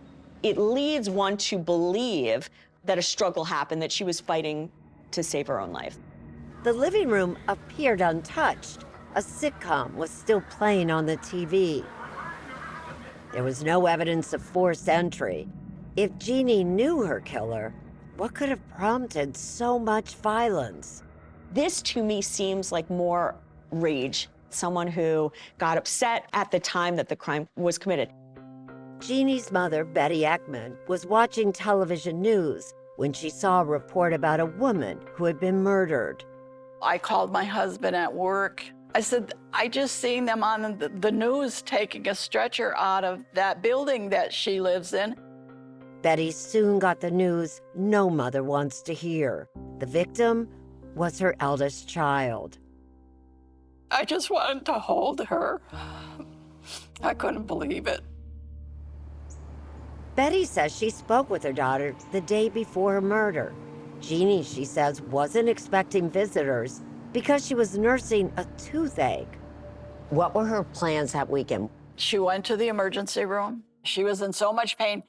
Jeannie always had problems with her teeth, and I don't know why.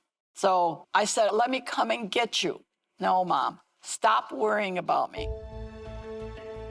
Jeannie was dead by Sunday afternoon.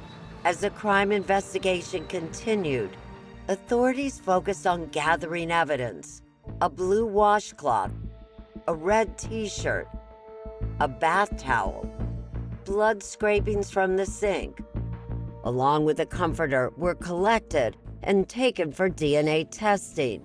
Investigators observed dishes in the kitchen sink and a knife in the drying rack. Did you take that knife in? Did not take that knife in. I looked at it, and there was no apparent blood on there. We never found any actual weapon there that was a murder weapon. Investigators were able to identify some bloodstains found in the stairwell near Jeannie's 21st floor apartment. Did any of the blood belong to the victim, Yes. Jeannie Child? Do you think it's possible that the person who stabbed her was also cut? Well, it could be. That's why we took the samples. Epstein says whoever murdered Jeannie Childs unknowingly left behind something investigators rarely encounter: bloody, bare footprints under the bedroom window. That drew my attention right away. And right next to it, I see the socked foot of Jeannie Childs. The footprints were dusted with black powder at the crime scene. When you first saw these, you said, because she's wearing socks, these belong to the killer. That would be my feeling. That's most likely the perpetrator's footprint. If there's the friction ridge on the feet, like the friction ridge on your fingers, there's potential to identify the person's foot that made that. That was very, very significant. I knew that God was going to make sure that I was going to know what happened.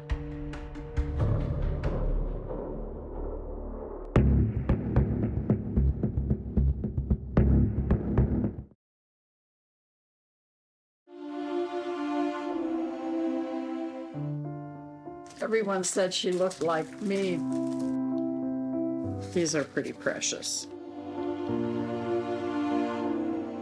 Very few pictures I have of us together. Cindy Blummer remembers the deep loss she felt after the murder of her big sister, Jeannie.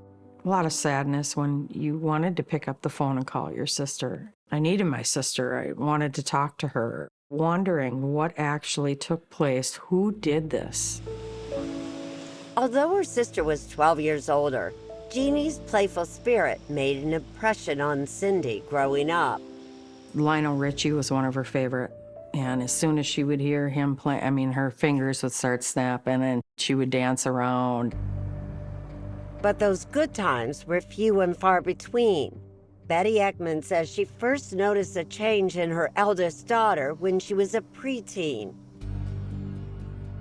She kind of lost her way when she was probably around 12, 13. Betty says it wasn't until decades later that Jeannie claimed she had been abused by a male relative. Jeannie started running away from home. I took my life in my own hands many a times to track her down. I could have been killed, but I had my Great Dane and a gun. Would you sometimes find her? Oh, yeah. When she would come home, she was like a cat on a hot tin roof. She was so antsy, she couldn't stay very long. As the time passed, she feared her daughter was using drugs and soon learned how Jeannie was making ends meet. And what did your daughter do? Prostitution. I just hoped and prayed that she would stop. At one point, it seems she settled down long enough to get married, but her family says it didn't last long. Soon after, she married again to a man with children, and Jeannie became a stepmom. And they depended on her. She was the only mother they really knew. Even when Jeannie split with their father, she remained in the children's lives. They needed anything, they knew how to get a hold of her. She was really good that way. At the time of her murder, she was living with a man named Arthur Gray at that apartment complex. After Jeannie's murder, he became a person of interest. Investigators immediately looked at whether Arthur Gray was involved in the murder. Retired FBI agent Chris Bogers would later join the investigation. According to police reports, Jeannie, who was a sex worker, claimed she worked for Gray, and there was a history of violence between them.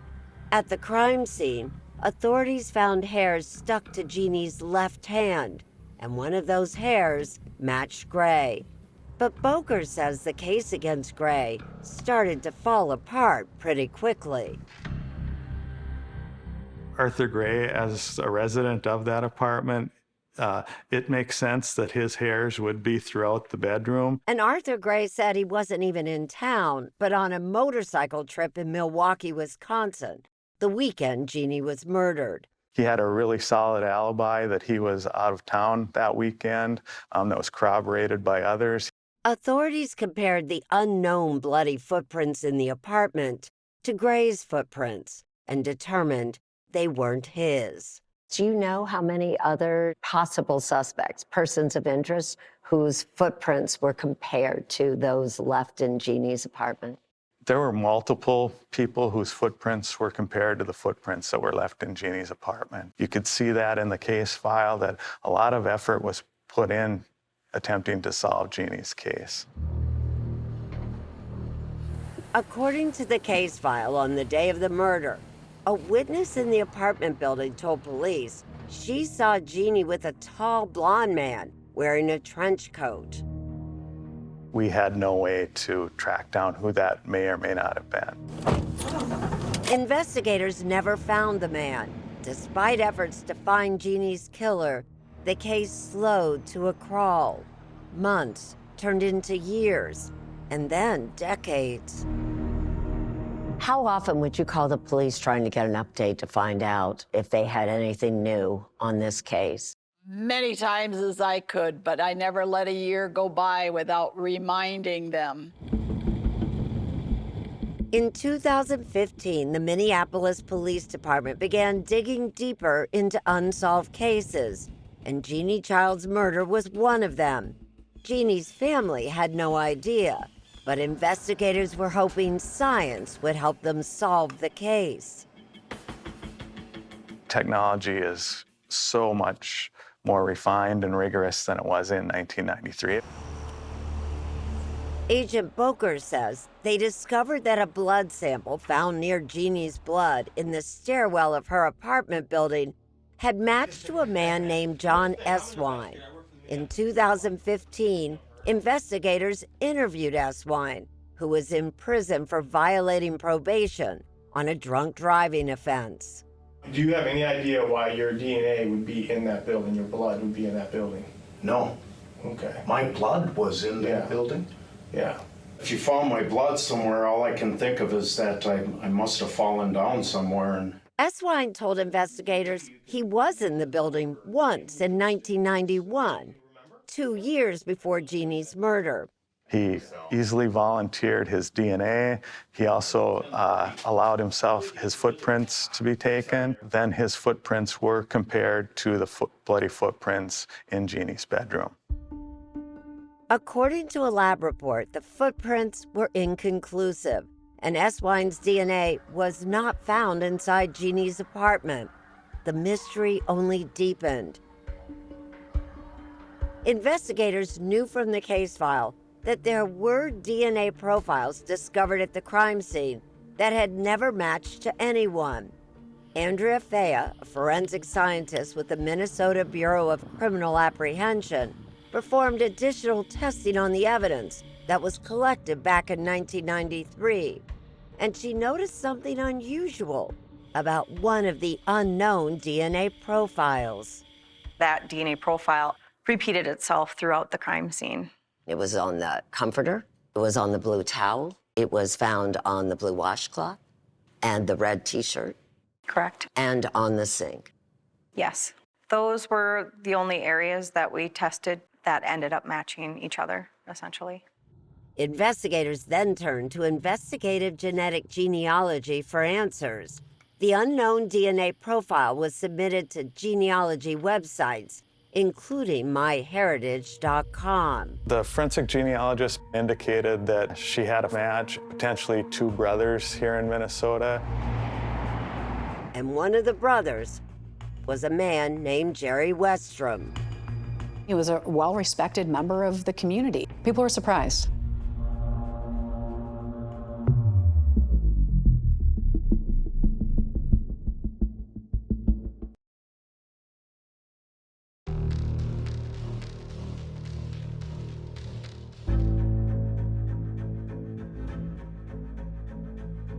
More than 25 years after Jeannie Childs was murdered, unknown DNA at the crime scene was matched to 52-year-old Jerry Westrom. What did you know about him? He was living north of Minneapolis, St. Paul, that he was working for a company up in St. Cloud, Minnesota area. He'd been a businessman. Retired FBI agent Chris Bokers says the married father of 3 wasn't hard to find. Had a Facebook account that we could follow. He was leading a seemingly normal family life. Westrom had grown up in rural Minnesota. He and I were on a 4-H trip when we were 14 to Washington, D.C. Wayne Triplett and Jerry Westrom were farm kids. They later became college buddies. And when Wayne got married... He was one of the groomsmen in our wedding. That means he was a good friend of yours. Yes, that's true. He got along well with a lot of people. Very low-key gentleman, easily can make friends with people. Westrom and his family were well respected in Isanti, Minnesota, about 40 miles away from Minneapolis. They owned a Sears store, and in the year 2000, Westrom built his own Field of Dreams, a convenience store and gas station known as Westrom's Corner. But in 2008, the turbulent economy took it all away. Was that tough on him to lose? Westrom's Corner? I think it was tough on him. It'd be tough on anybody. Westrom returned to his roots. He began raising organic corn and soybeans and cultivating a business selling crop insurance. He's a very good salesperson. He understands the need to fill the need.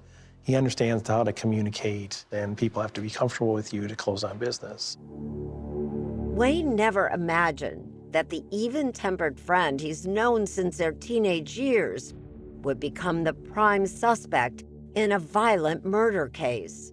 Did he have any history of violent crimes? No apparent criminal history involving violent crime.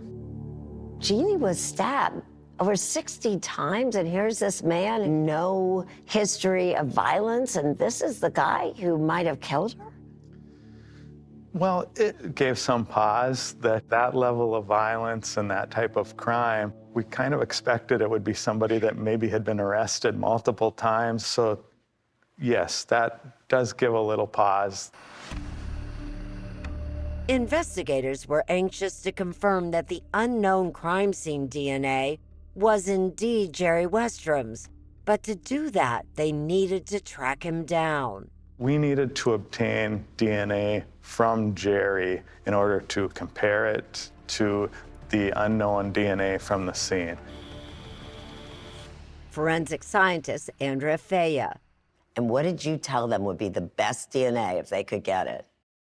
Best DNA is something that has been in a person's mouth, like if they drank out of a drinking container, a straw, if they spit out chewing gum, anything that could have saliva on it. Why is saliva the ideal? Why did you say, get something that had touched his mouth? There's a lot of DNA in saliva. Westrom, a devoted hockey dad, frequently attended his daughter's college games. In January 2019, Westrom traveled to a game in Wisconsin. Agent Bokers, along with his partner, surreptitiously followed him there. Westrom went out to the lobby concession stand and made a food order. We watched him sit at the table and eat his order, and when he finished, he took a napkin and he wiped his mouth. Westrom tossed that napkin and food container in the garbage can, and when he returned to the rink, Agent Bokers made his move. I was gloved. I just reached down and got the container, and we bagged it up for evidence. I tested and got a DNA profile from that napkin and compared it to the unidentified profile on the comforter and the blue towel. And what was the result? They were consistent with each other. A month later, in February 2019, Jerry Westrom was arrested and charged with the murder of Jeannie Childs.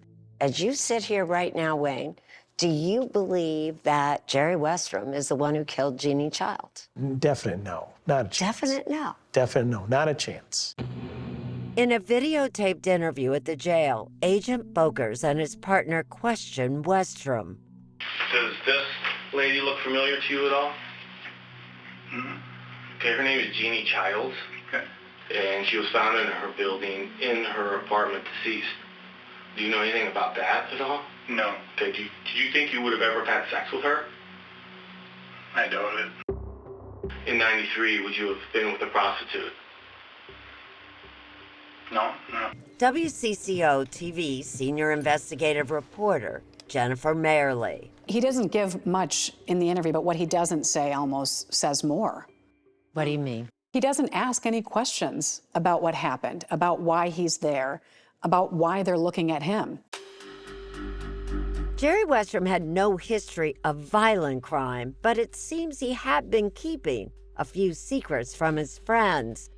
Westrom had told Wayne about 2 DWI arrests, but never shared he had been arrested twice for soliciting sex workers. You didn't know anything? No. What was your reaction? It was hard to understand. That's the hard pill to swallow, meaning how does a person with a good family and loving wife have the need for solicitation? What's going on there? Investigators questioned Westrom for 11 minutes until he asked for a lawyer.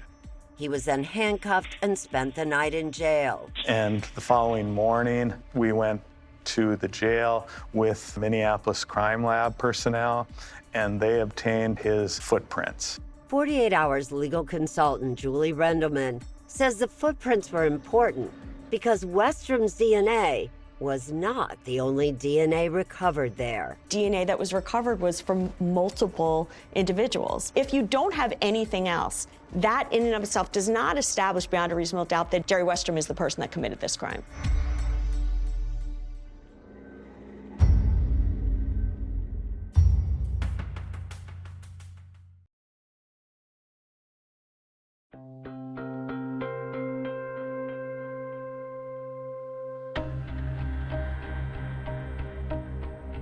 For more than 25 years, Betty Ekman had prayed for a break in her daughter's unsolved murder case.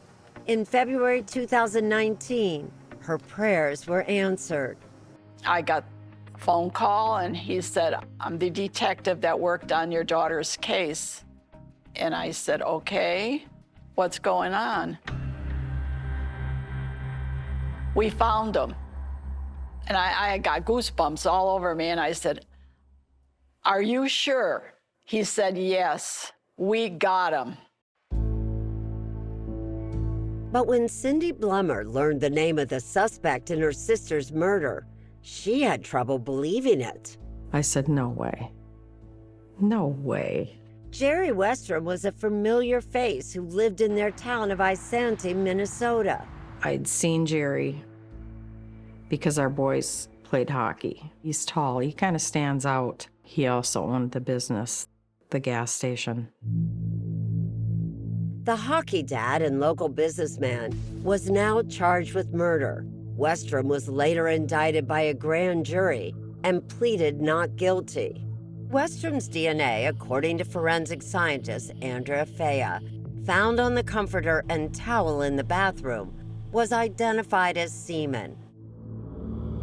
But she says her team couldn't determine the type of DNA that she says Westrum left on the red t-shirt, the bathroom sink, and the washcloth. You can't say definitively that his blood or any other kind of DNA was found at the scene. You know it's his DNA, but you don't know what kind. Is that correct?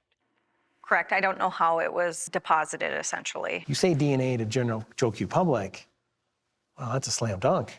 Wayne Triplett, however, has questions about how and when the DNA was left there.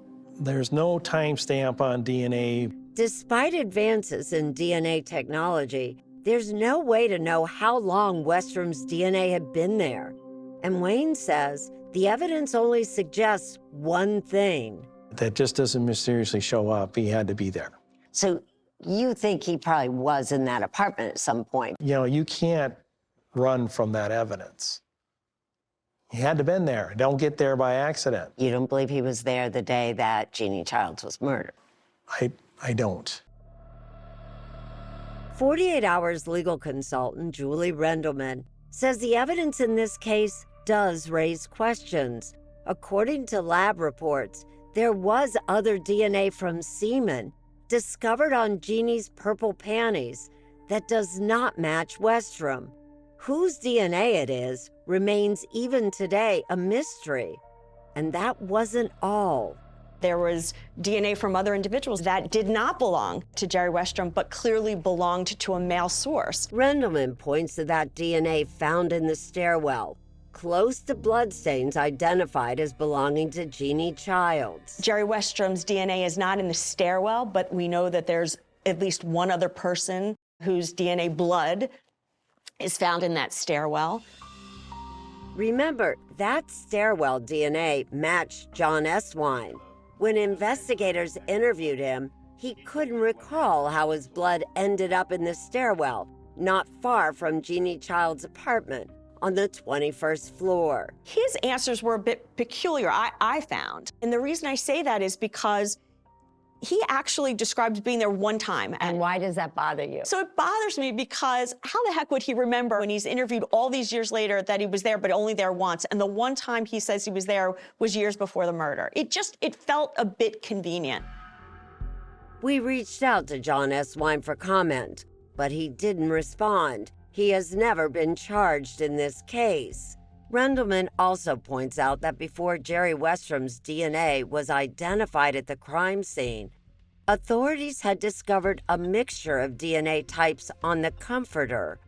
According to a 2012 lab report, a man named James Luther Carlton couldn't be excluded as one of the contributors. We know this is an individual that had committed multiple sex crimes in the past. And what makes Carlton so significant? A little more than a year after Jeannie Childs' murder in July 1994.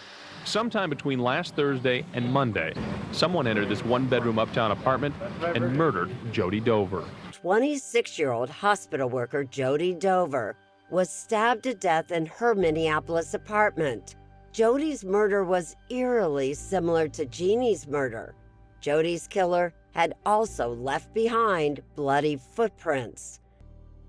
Authorities arrested Carlton and determined a footprint found inside Jody Dover's apartment belonged to him.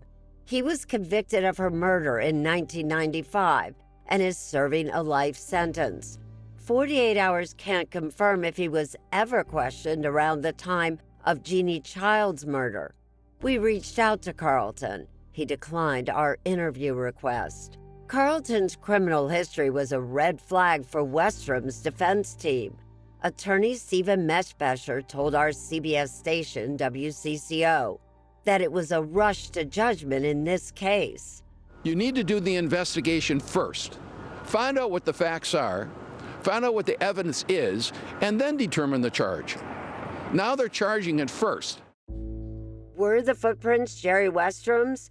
As both sides prepared for trial, it became clear that it would all come down to this unique evidence. In Minnesota, Here, people are not committing crimes a lot of times with their socks and shoes off. Mark Ulrich, a supervisor with the Minneapolis Police Forensic Division, examined the footprints. He says he focused on the friction ridge skin, the arrangement of ridges and furrows unique to every person. Friction ridge skin is found on your fingers, your palms, and the soles of your feet. 7 bloody footprints were photographed and labeled A through G. Defense attorneys hired their own forensic scientist, Alicia McCarthy, a professor at Thomas College in Waterville, Maine, to analyze the bloody footprints for them. You call this case a beast. It was a beast. It was definitely very challenging. What conclusions would the experts reach?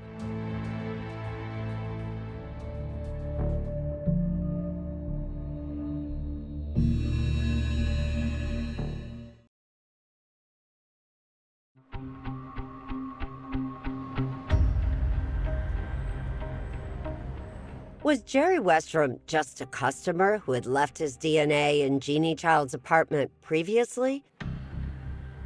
Or was he the one who stabbed her to death more than 60 times? Investigators believe the bloody footprints found in her apartment would provide the answer. That looks like a left foot. Correct. I completed the reference files. Mark Ulrich at the Minneapolis Police Lab was tasked with comparing the crime scene prints to Westrom. He determined that 4 of the 7 prints were suitable for comparison. One of them, he says, revealed the impression of a left foot. He labeled the heel E1 and an area below the big toe as E2. When Ulrich analyzed it, this was his conclusion. E1 and E2 were identified to Mr. Jerry Westrom. And he says there was more. This one, B. That one was identified to the right foot of Mr. Jerry Westrom. Ulrich believed that all 4 prints, E1, E2, B, and another left footprint he labeled D1, belonged to Westrom.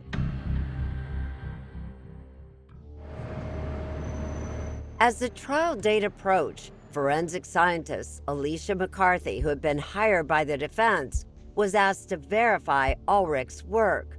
They wanted me to come in and look and double check the work that was done by the Minneapolis lab. McCarthy believed that only the print labeled E2, the area below the left big toe, was suitable for comparison. This is the crime scene photo. This is E2. During her analysis, she began comparing E2 to the footprints of alternate suspects and didn't get anywhere. I was sort of in limbo for about a year where I was comparing to other people. And then I said, I'm inconclusive. I can't say it's these people. I can't say it's not these people. McCarthy showed us what unique characteristics she was looking for. We have what we call a recurve. Yes, it comes down and recurves back up. And for a friction ridge examiner, that's pretty exciting. When she compared E2 to Jerry Westrom's footprints, she followed the curves and finally... And who do you believe left that footprint at the crime scene? That was Jerry Westrom's left foot. And you're sure of that? Positive. McCarthy agreed with Mark Ulrich. E2, the small area below the left big toe, had been placed there by Jerry Westrom. But she disagreed with Ulrich on the other 3 footprints.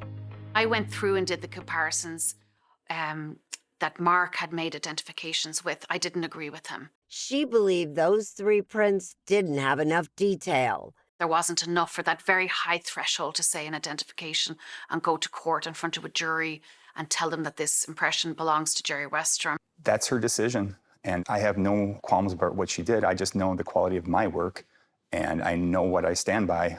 When McCarthy determined E2 belonged to Westrom, she was immediately released by his defense team.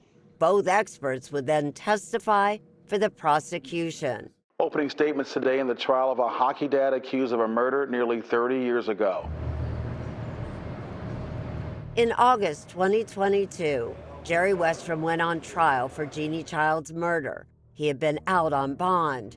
The judge ruled there'd be no cameras in the courtroom. 48 Hours asked Westrom and his family for on-camera interviews, but they declined. Jerry's wife and 3 kids were there for most of the trial.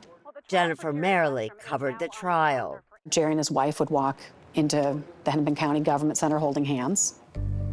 In the courtroom, prosecutors painted a different picture. They said the evidence points to Jerry Westrom as the killer. The bloody footprints combined with his DNA is proof, they said, that he was in her apartment when she was murdered. The bloody footprint put a timestamp of when the killer was there. But the defense tried to poke holes in the footprint evidence. They also called that witness who had told police she saw Jeannie Childs with a blonde man wearing a trench coat the day she was murdered. And she said she saw the same man later running down the stairwell without a coat. Jerry Westrom has dark hair. There's no evidence he ever had blonde hair or anything like that. The defense also named Arthur Gray, who died in 2012, as an alternate suspect. Jeannie had accused him of domestic abuse. And then when you put the hair of Arthur Gray in her hand, it starts to become more significant. The defense, who declined our request for an interview, was dealt a blow when they couldn't introduce James Luther Carlton and John Eswine as alternate suspects. The judge ruled there wasn't enough evidence against either man, and prosecutors cleared them both.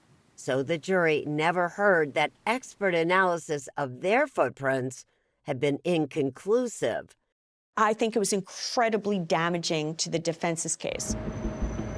Prosecutors declined our request for an interview. Jerry Westrom did not testify, and after 8 days, the jury quickly reached a verdict.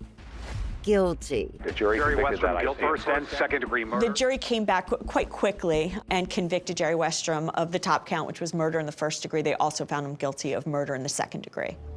Prosecutors didn't present a motive. Wayne Triplett says he still believes his lifelong friend is innocent and says that both families have paid a terrible price. The victim didn't deserve what they got. It's terrible. Saying here, Jerry's paying for that. But it's not Jerry. On September 9th, 2022, Jerry Westrom was sentenced to life in prison for the murder of Jeannie Childs. As we said in the beginning, and we're saying now, you've got the wrong guy. We are sorry for the loss of Jeannie Childs' life. Jeannie's mother, Betty, believes justice has been served and that the right man is behind bars. But her grief will always be there. She poured her heart out in a letter, a love letter she never got to send. My emptiness will never go away since you were taken that fatal day. It wasn't fair. You had to die. I never got to say goodbye. I love you and miss you so much. Love and peace, Mom.